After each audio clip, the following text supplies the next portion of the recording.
Baik, bismillahirrahmanirrahim. Kali ini kita akan lanjut pembahasan kita terkait dengan klasifikasi proses manufaktur. Klasifikasi proses manufaktur ini bisa kita lihat dari berbagai macam segi. Kemudian di sini untuk pelaksanaan kuliah akses via pada dan juga terkait dengan materi dan penjelasan. Kemudian ada dan terakhir mengisi resume dan sifatnya wajib oleh semua rekan-rekan ya semuanya. Juga dapat mengikuti instruksi dari grup, mengingat sistem pada sering down. Kemudian pembahasan kaitannya itu definisi manufaktur di sini kita lihat dari beberapa ya definisi manufakturnya. Nggak hanya definisi manufakturnya saja, tapi dari nanti prosesnya, kemudian sistem manufaktur dan industri manufaktur seperti itu. Dan kita bahas juga klasifikasi manufaktur. Tujuannya yakni rekan-rekan mampu mengetahui dan memahami definisi klasifikasi manufaktur. Nah, di sini definisi manufaktur seperti yang kita bahas, ya kumpulan dari inovasi dan aktivitas yang saling berhubungan untuk membuat suatu produk, mulai dari perancangan sampai dengan pemasaran. Ini ada definisi produksi atau manufacturing production, serangkaian proses untuk membuat produk, ada manufacturing proses, ini kaitannya aktivitas sistem manufaktur terkecil dilakukan untuk membuat produk. Dan di sini proses pemesinan kaitannya dengan proses pemesinan bukan proses pembentukan lainnya. Ini kita ada atau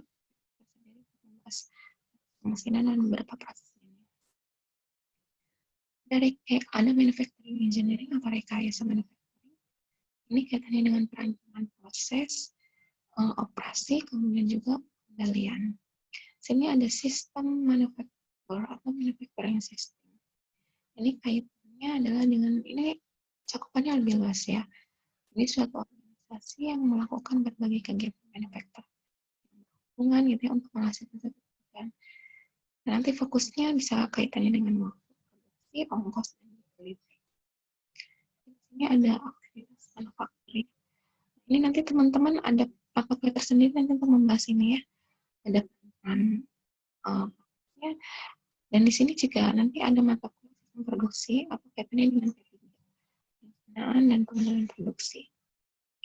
Nah, fungsi lain di luar sistem manufaktur ada juga nanti masih saling terkait dengan okupansi, kemudian terkait dengan sumber daya atau personal. Nah, tadi saya sempat bahas proses manufaktur. Ini memang bisa kita lihat dari berbagai segi. Ini teknis pengerjaan produk. Ini kaitannya dengan processing operation dan juga assembly operation. Processing di sini ada proses pembentukan ya. Makanya di sini ada misalkan deformation proses, ini salah satu proses penyesuaian bentuk. Kemudian di sini ada proses treatment produknya ya, makanya di sini ada heat treatment. Nah, kalau untuk assembly operation ini ada yang permanen dan juga ada yang kaitannya yang mekanik. Permanen tentunya adalah pengemasan, soldering gitu ya. Kalau yang mechanical ini beberapa di antaranya. Jadi lebih ke misalkan apa nih? Material yang kaitannya mechanical ini. Kemudian di sini nah ini penjelasannya yang processing dan assembly ya. Processing pengubahan. Ini penggabungannya, perakitan. Proses manufaktur ini ada beberapa di antaranya. Bentuk ini ya. Pengecoran, pengerjaan panas dingin, metalurgi, ya pencetakan flux, plastik, extruding. Ini beberapa yang nanti kita bahas di topik. Ini ada untuk tradisional dan juga yang nanti non tradisional kita bahas. Kemudian di sini ada proses penyelesaian permukaan, ada abrasive grinding, pengerindaan ya. Pengerindaan ini mempunyai dua sifat, ada untuk proses pemotongan dan juga untuk penghalusan.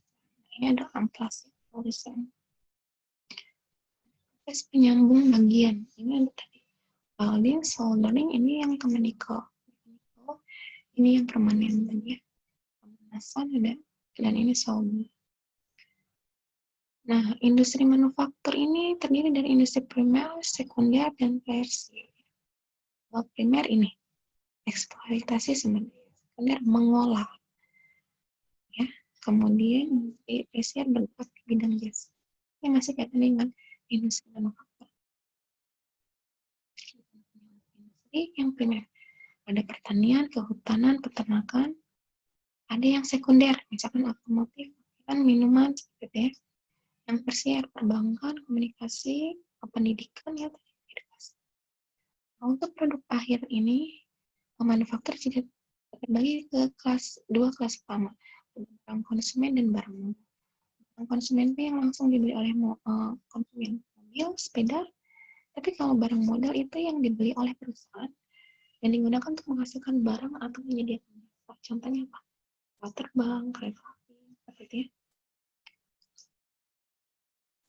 Nah, selain produk akhir ada juga barang manufaktur lainnya seperti bahan komponen dan persediaan yang digunakan untuk perusahaan untuk membuat produk akhir. Misalkan semi bahan baku utamanya ada batu bara, logam batangan, seperti itu ya.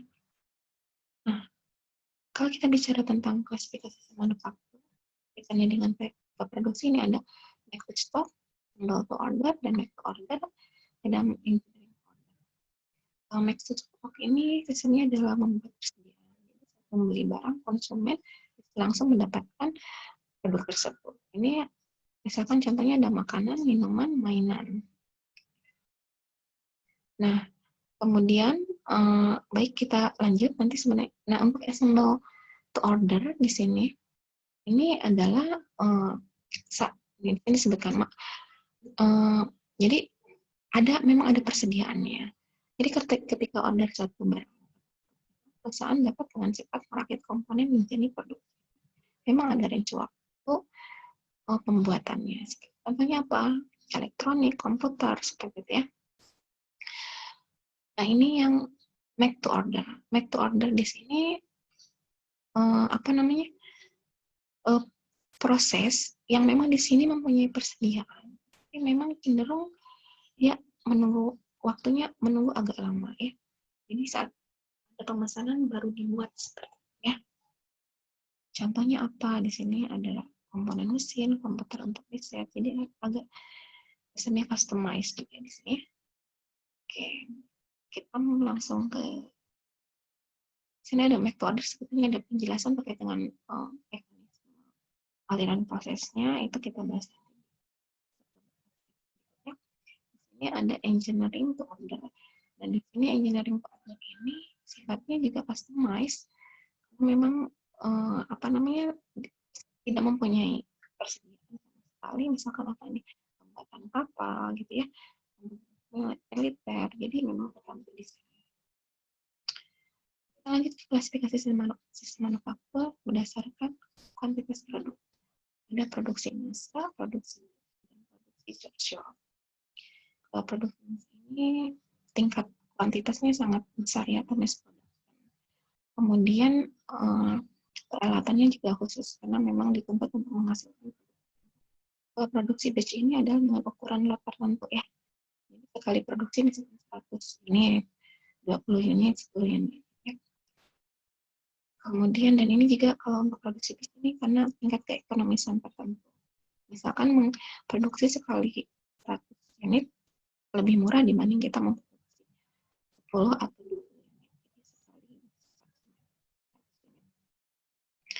Job shop ini untuk tingkat produksi rendah, peralatan juga khusus. Nah, ini keahlian yang diperlukan tenaga kerja. Nah, ini juga biasanya membuat berdasarkan pesanan. Oke, kita lanjut. Ini ada kaitannya dengan topik pembahasan yang sebelumnya. Di sini sistem manufaktur kaitan dengan aliran ada fixed site, job shop, ya. Dan fixed site ini adalah tipe pembuatannya ini secara ekstrim dikatakan bahwa tidak ada aliran produk pada tipe ini, tetapi masih terdapat proses. Ya. Kemudian di sini karena hanya dilakukan satu kali, proyek memerlukan biaya tinggi dengan perencanaan dan pengendalian yang sebab berat pada tahap definisi inisial dengan tingkat perubahan inovasi. Khusus ya, misalkan ini kaitannya misalkan dengan pembuatan kayak pabrik misalkan, atau misalkan yang sistemnya tadi material atau produk desain tertentu. Job shop. Nah, ini kaitannya adalah misalkan keuntungan untuk dengan fungsi job shop ini, mesin bersifat berfungsi umum dan operator berkecepatan tinggi membuat proses manufaktur job fleksibel. Ini karakteristik jenis produknya ini varietasnya tinggi.